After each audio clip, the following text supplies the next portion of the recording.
एक दिया टिमटिमा रहा है। राजू की माँ बिस्तर पर निढाल पड़ी है, उसकी सांसें उखड़ रही हैं।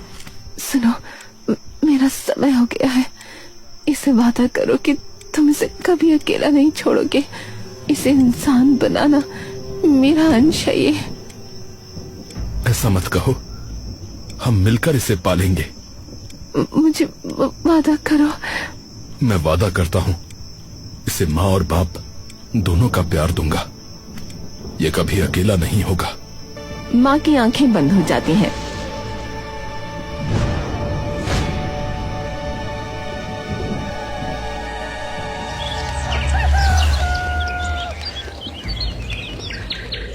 भाइयों, रामपुर के जंगल में कोई बला है।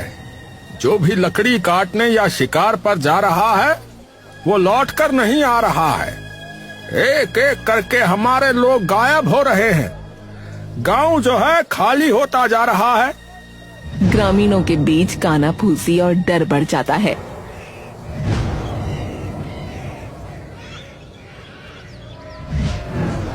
सरपंच जी, ऐसे हाथ पर हाथ धरकर बैठने और डरने से काम नहीं चलेगा। आखिर सच क्या है ये देखना ही होगा। मैं कल सुबह जंगल जाऊंगा और पता लगाऊंगा कि हमारे लोग कहां जा रहे हैं। ये तो बड़ा खतरा है भाई। तुम अकेले जाओगे? नहीं भाई, तुम मत जाओ। अरे जिसने भी उस जंगल में कदम रखा वो कभी वापस नहीं आया है। हाँ, तुम्हारी पत्नी पहले ही गुजर चुकी है। अगर तुम्हें कुछ हो गया तो वो तो पूरी तरह अनाथ हो जाएगा भाई। अगर इसे कुछ हुआ तो राजू की जिम्मेदारी मेरी होगी। जब तक मैं जीवित हूँ मैं वादा करता हूँ कि राजू कभी अनाथ नहीं कहलाएगा। मैं उसे अपने बेटे की तरह पालूंगा। धन्यवाद सरपंच जी। अब मुझे चैन है। किसी न किसी को तो हिम्मत करनी ही होगी, वरना ये गांव डर डर के मर जाएगा।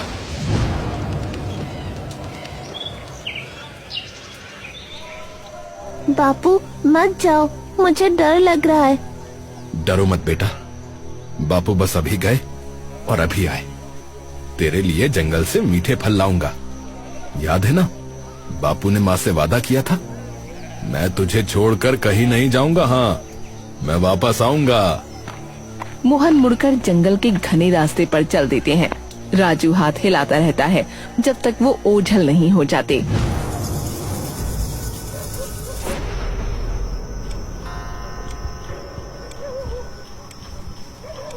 बापू अंधेरा हो गया, सब घर चले गए। आप कब आओगे? आपने तो कहा था लौट आओगे। क्या बापू झूठ बोलते हैं? राजू भूख और डर के मारे अपनी फटी कमीज समेटकर कोने में सिमट जाता है।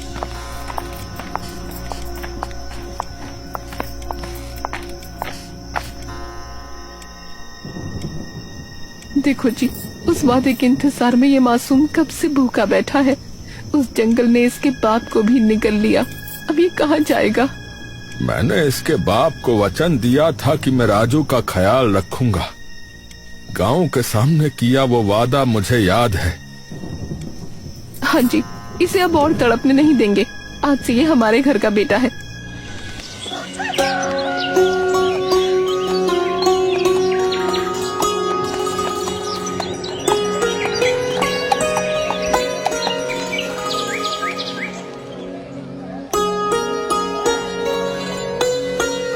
ये लो राजू बेटा, खाना खा लो।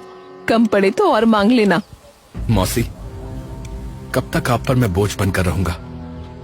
अब मुझे शर्म आने लगी है। ऐसी बातें मत करो, तुम हमारे अपने बच्चे जैसे हो, कोई बोझ नहीं। चुपचाप खाना खाओ। सीमा चली जाती है। राजू खाना खाकर बाहर निकलता है जहाँ सरपंच खड़े हैं। राजू उनके पास जाता है। राजू बेटा, खाना खा लिया? जी सरपंच साहब, मौसी देकर गई थी। सरपंच जी, पर अब मैं कुछ काम करना चाहता हूँ। अरे ऐसे शर्माया मत करो बेटा। अरे हमने तुम्हें अपना ही माना है भाई। पर अगर तुम कुछ करना चाहते हो तो अब जंगल पहले जैसा खतरनाक नहीं रहा। वहाँ से लकड़ियाँ या शहद इकट्ठा कर सकते हो।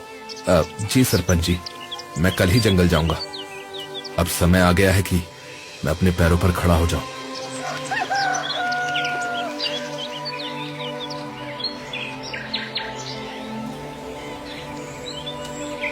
राजू एक कुल्हाड़ी लेकर जंगल में प्रवेश करता है। कुछ भी कहो, सरपंच जी ने बचपन से लेकर अब तक मेरी बहुत मदद की है। अब समय आ गया है कि मैं अपने पैरों पर खड़ा होकर दिखाऊं और अब मैं उनकी सेवा करूं ताकि उन्हें अपनी संतान की कमी महसूस न हो और वे हमेशा खुश रहें। राजू अभी ये सोच ही रहा था कि अचानक उसकी नजर एक बड़े हरे तोते पर पड़ती है। तोता एक ऊंची डाल पर बैठा उसे बड़े ध्यान से देख रहा था। उसका आकार सामान्य तोतों से बड़ा और रंग गहरा था। उसकी आंखें अजीब सी चमक रही थीं। अरे, ये तोता मुझे इतनी गौर से क्यों देख रहा है? इसका आकार तो बाकी तोतों से भी बड़ा है और देखने में भी ये कुछ डरावना सा लग रहा है। राजू ने अभी इतना ही कहा था कि तभी वो तोता उड़ता हुआ उसके पास आ गया और एक गहरी इंसानी आवाज में बोला, मैं तुम्हें भली भांति पहचानता हूँ। तुम्हारा नाम राजू है और तुम मोहन के बेटे हो। ये कैसे मुमकिन है? तुम तो तोते हो ना? फिर तुम इंसानों की आवाज में कैसे बात कर रहे हो? शायद ये मेरी आंखों का धोखा है। भला कोई तोता इंसानों की तरह बोल सकता है क्या? नहीं, ये तुम्हारी आंखों का धोखा नहीं है। मैं सचमुच बोलने वाला तोता हूँ। असल में मैं भी कभी इंसान था, लेकिन एक तांत्रिक ने मुझे श्राप दे दिया और मैं तोते की शक्ल में बदल गया। मैं तुम्हारे पिता के रहस्यों के बारे में सब कुछ जानता हूँ। वे कुछ समय पहले जंगल गए थे और फिर कभी वापस नहीं आए। अरे, न जाने कौन हो तुम? मैं ऐसे कैसे तुम्हारी बात पर विश्वास करूं? कभी सोचा है तुमने? तुम पिछले कई वर्षों से बिना पिता के रहे हो, लेकिन गांव में कोई भी तुम्हारे पिता के बारे में बात नहीं करता। तुम्हारी कोई मदद नहीं करता सिवाय तुम्हारे गांव के सरपंच के। लेकिन मैं तुम्हारे पिता के बारे में सब कुछ बता सकता हूँ। तुम्हारे पिता अभी जीवित हैं और मुझे ये भी पता है कि वो कहाँ हैं। अच्छा, तो बताओ मेरे पिता कहाँ हैं? मैं उनसे मिलना चाहता हूँ। मैं तुम्हें जरूर बताऊंगा, मगर उससे पहले तुम्हें मुझे श्राप से मुक्त कराना होगा। राजू को न जाने क्यों उस तोते से अब और भी ज्यादा डर महसूस होने लगा। उसे लगा जैसे ये कोई चाल है। अरे, मुझे तो लगता है कि ये कोई राक्षस है जो मुझे अपने जाल में फंसा रहा है। इससे पहले कि ये मुझे नुकसान पहुंचाए, मुझे यहाँ से भागना होगा। ये सोचते ही राजू तेजी से गांव की ओर दौड़ पड़ा और कुछ ही पलों में अपने घर पहुंच गया। बाप रे, वो जंगल बहुत खतरनाक है। वहाँ पक्षी भी इंसानों की तरह बोलते हैं। वो जरूर कोई राक्षसी था। मैं अब वहाँ पर कभी नहीं जाऊंगा। तभी सीमा मौसी खाना लेकर आती हैं।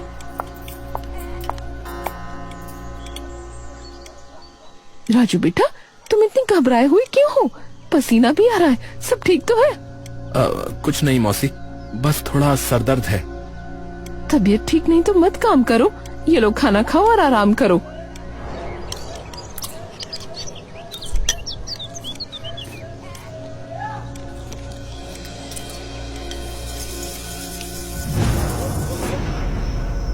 राजू खाना खाकर सो जाता है।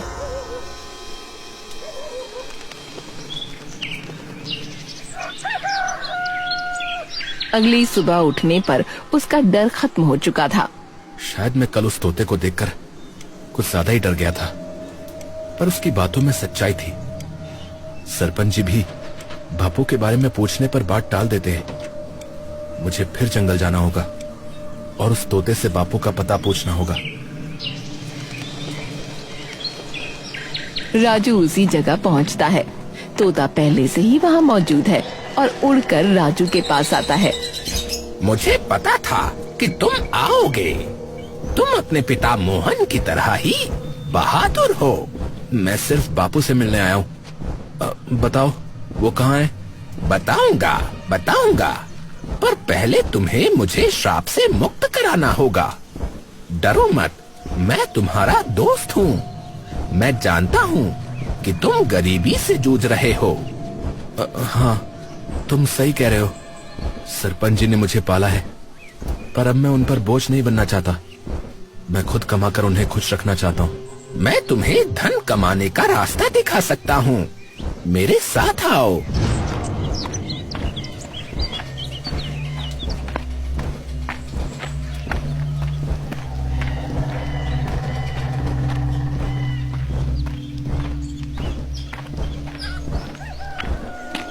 तोता उड़कर राजू को एक गुप्त गुफा के अंदर ले जाता है। गुफा के भीतर एक बक्सा रखा है। अरे बाप रे, इसमें तो ढेर सारे हीरे जवाहरात हैं। ये सब किसका है? ये सब तुम्हारा है। पहले तुम धनवान बनो, फिर मैं बताऊंगा कि मेरा श्राप कैसे टूटेगा। जब मैं आजाद हो जाऊंगा तब तुम्हें तुम्हारे पिता से मिलवाऊंगा। वे जीवित हैं। मुझे उस दिन का इंतजार रहेगा। याद रखना, मेरे बारे में किसी को कानो कान खबर ना हो, वरना अपने पिता से मिलना मुश्किल हो जाएगा। राजू बक्सा उठाकर खुशी खुशी अपने घर की ओर चल पड़ता है।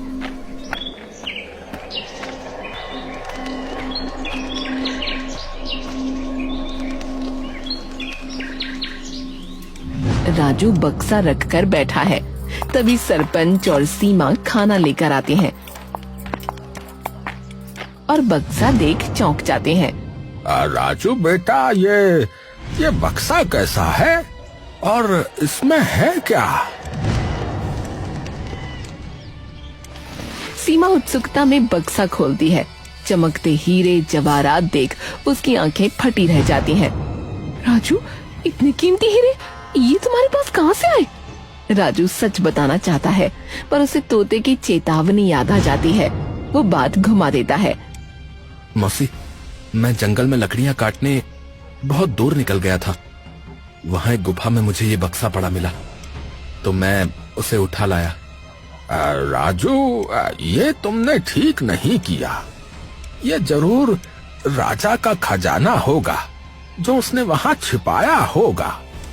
अगर उसे पता चला कि हमने उसका सोना लिया है तो वो हमें कड़ी सजा देगा। सरपंच के चेहरे पर डर साफ दिख रहा है। इससे पहले कि सैनिकों को पता चले, हमें फौरन ये बक्सा राजा के पास पहुंचा देना चाहिए। अब सरपंच जी को कैसे समझाऊं कि ये राजा का नहीं बल्कि तोते का दिया हुआ इनाम है। पर अगर मैंने तोते का जिक्र किया तो बापू से कभी नहीं मिल पाऊंगा। मेरे लिए धन से ज्यादा बापू जरूरी है। ठीक है सरपंच साहब, जैसा आप कहें। हम अभी चलकर ये बक्सा राजा को सौंप देते हैं।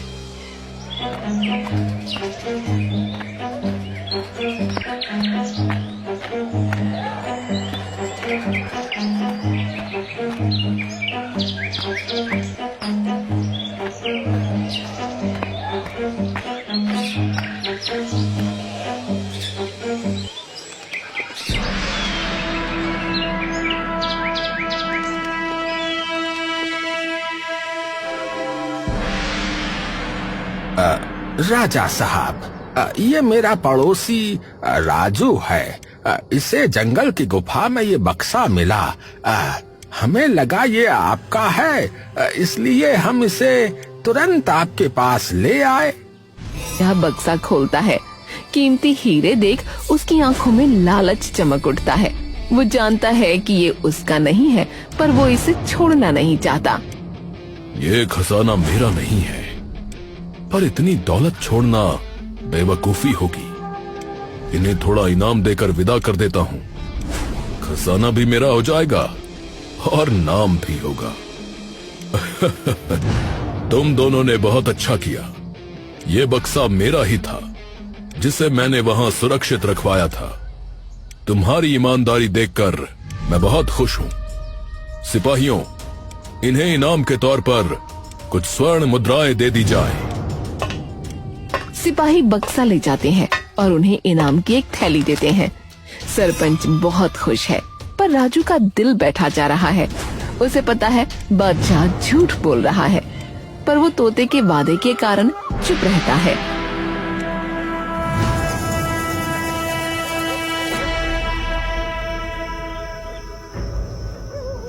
सरपंच जी, ये इनाम भी आप ही रख लीजिए। आपने मुझे बचपन से पाला है। ये आपके चरणों की धूल भी नहीं है। मुझे बस आपका आशीर्वाद चाहिए। अरे बेटा, ये तो तेरी मेहनत और ईमानदारी का फल है। नहीं सरपंच जी, मुझे दौलत की चाह नहीं है। बस आप खुश रहें, मेरे लिए यही काफी है। राजू वहाँ से निकलकर अपनी झोपड़ी की ओर चल देता है। उसकी नजरें फिर से उसी जंगल की ओर हैं, जहाँ उसके पिता का राज छिपा है।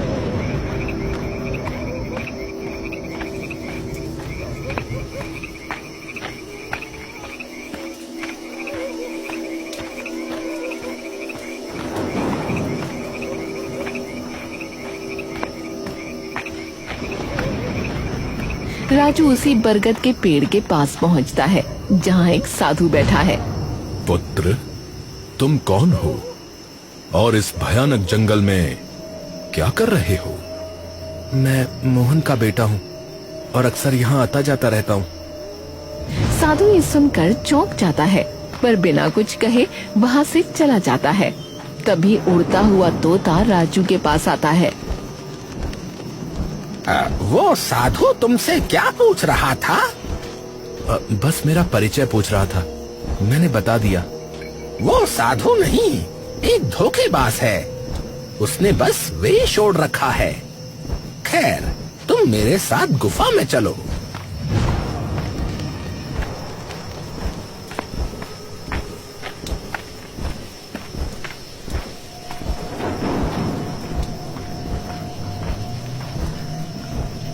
गुफा के अंदर एक चमकदार कांच की बोतल पड़ी है, जिसमें रहस्यमयी जल भरा है। कल पूर्णिमा की रात है। तुम्हें ठीक आधी रात को यहाँ आकर आंखें बंद करके इस बोतल को तोड़ना होगा। तभी मैं शाप मुक्त हो पाऊंगा और तुम्हें तुम्हारे पिता का पता बताऊंगा। क्या मैं इसे अभी नहीं तोड़ सकता? नहीं, ये सिर्फ कल पूर्णिमा की रात को ही मुमकिन है। तोता उड़ जाता है और राजू घर की ओर चल पड़ता है, पर उसे नहीं पता कि वो साधु झाड़ियों के पीछे छिपकर सब सुन रहा था।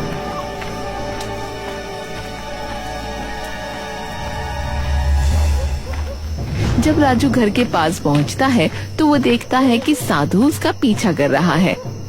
राजू रुक जाता है। अरे, आप मेरा पीछा क्यों कर रहे हैं? पुत्र, तुम मासूम हो। जिसे तुम शापित व्यक्ति समझ रहे हो, वो असल में एक मायावी शक्ति है। वो तुम्हें उस बोतल को तोड़ने के लिए उकसा रही है पुत्र, क्योंकि उस बोतल में तुम्हारी भलाई नहीं, अपितु इस गांव की तबाही कैद है। लेकिन उसने कहा कि वो मेरे पिता मोहन के बारे में जानता है। उसने मुझे खजाना भी दिलाया। वो मेरा दुश्मन कैसे हो सकता है? खजाना मात्र एक लालच था, ताकि तुम उस पर भरोसा कर सको। वो तुम्हें मोहरा बना रहा है। अगर तुमने कल रात वो बोतल तोड़ी, तो तुम अपने पिता को कभी नहीं देख पाओगे। पर मैं आपकी बात पर यकीन कैसे करूं? उस तोते ने कहा था कि आप एक ढोंगी हैं। सच्चाई कड़वी होती है पुत्र। कल रात सावधानी से कदम उठाना। फैसला तुम्हारा है। अपने पिता की याद या एक अनजान पक्षी का वादा। साधु इतना कहकर अंधेरे में चला जाता है। राजू वहीं खड़ा सोच में डूब जाता है। उसका मन दो हिस्सों में बंट गया है। कौन सच बोल रहा है? वो तोता जिसने मुझे दौलत दी, या वो साधु महाराज जो मुझे आगाह कर रहे हैं? बापू, मैं क्या करूं?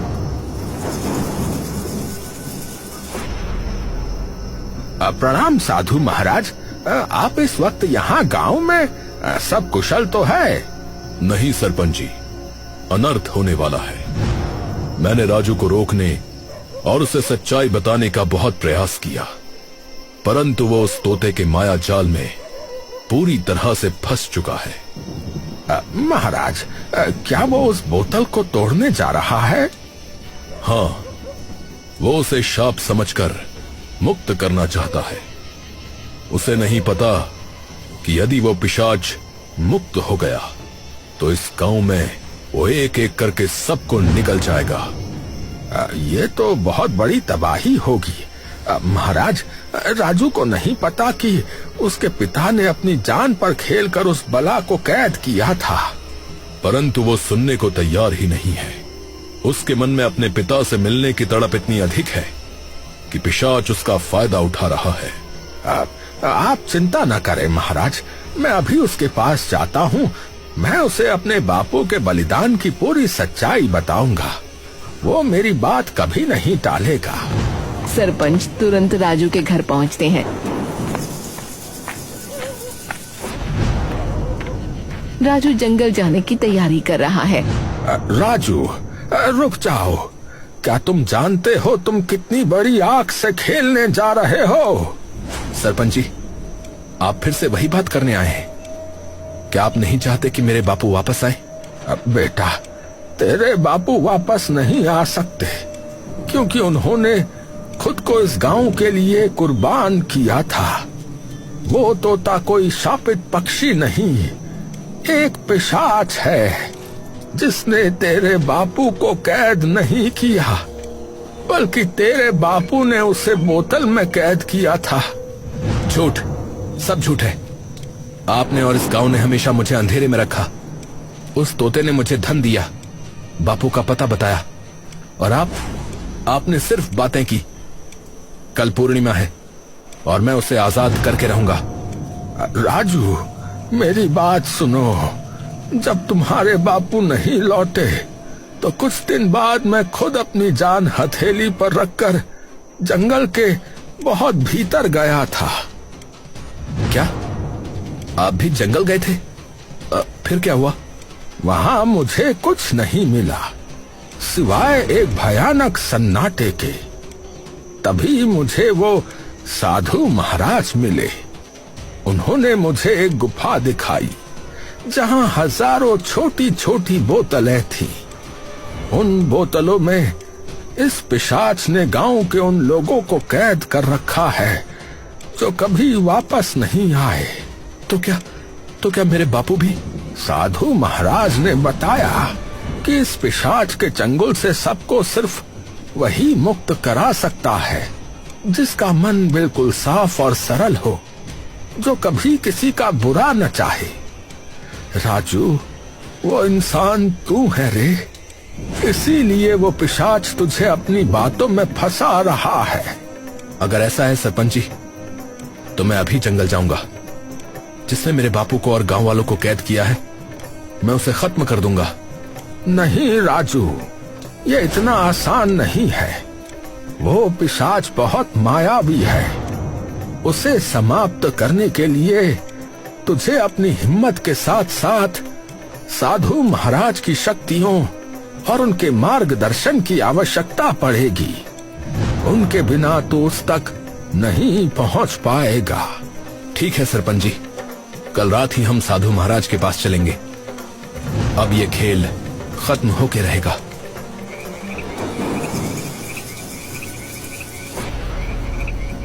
राजू साधु महाराज के पास खड़ा है। साधु महाराज उसे एक छोटी सी पुड़िया देते हैं जिसमें चमकती हुई अभिशप्त भस्म है। राजू, सावधान, ये पिशाच बड़ा मायावी है। 50 वर्षों से मैंने इसके अंत की प्रतीक्षा की है और आज वो घड़ी आ गई है पुत्र। महाराज, मुझे क्या करना होगा? मेरा मन घबरा रहा है।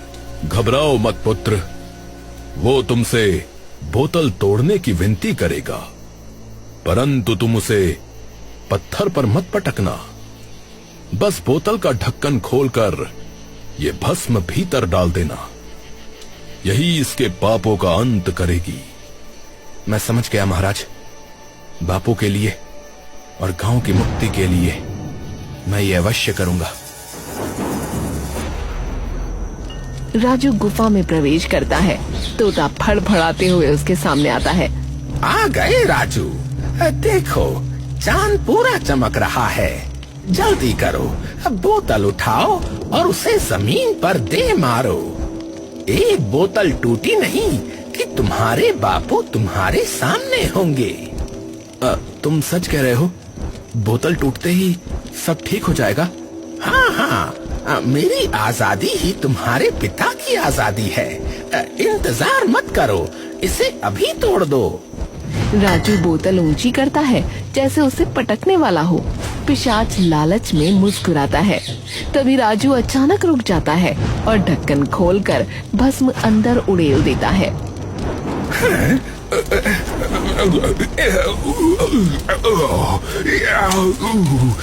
नहीं नहीं, ये तूने क्या किया मूर्ख बालक? तूने मुझे धोखा दिया, मैं तुझे भस्म कर दूंगा। धोखा तुमने दिया था। तुमने मेरे बापू और गांव वालों को कैद किया। ये आहुति तुम्हारे पापों के लिए है।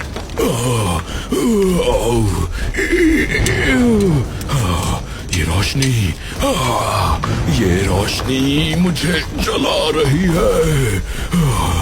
मुझे छोड़ दो। नहीं। पिशाच धुएं के गुबार में बदल जाता है। गुफा में रखी हजारों बोतलें एक साथ झनझना कर खुल जाती हैं। कैद रूहें सुनहरी रोशनी बनकर बाहर निकलने लगती हैं और इंसानी रूप लेने लगती हैं। बापू, बापू आप कहाँ हैं? सूरज की पहली किरण गुफा से आजाद हुए लोग बाहर आ रहे हैं।